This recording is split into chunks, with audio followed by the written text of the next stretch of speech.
EWTN has been busy getting rid of people. Recently, Gloria Purvis, J.D. Flynn, and Ed Condon were all let go by EWTN.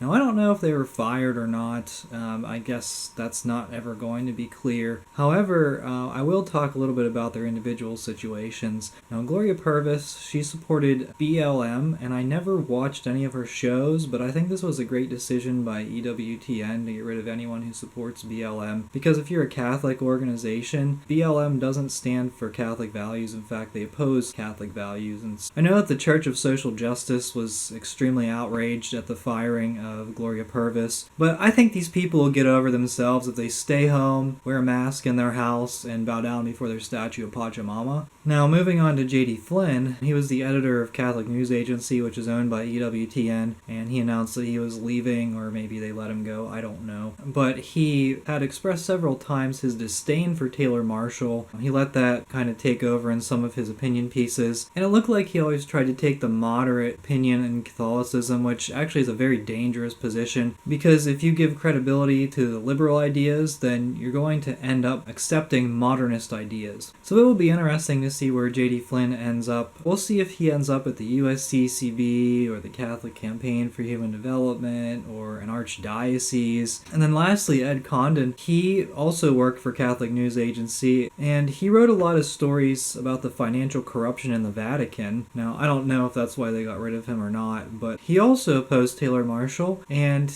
at one point he wrote a story supporting Cardinal Wuerl even after everyone found out that Cardinal Wuerl covered up for McCarrick. So while the guys for CNA had some pretty good resumes, they did a lot of good work, they also had some very questionable opinions, and it'll be interesting to see where they end up. What is the direction that EWTN is intending to take here? Did they actually fire these guys? And who are they going to bring in? Are they going to be a bunch of modernist heretics? I wouldn't go so far as to call J.D. Flynn or Ed Condon heretics. It could be definitely a lot worse, but we'll see. Is EWTN going to go for more tradition, like Mother Angelica advocated for, or are they going to go towards more modernist heresy like we see in the Vatican?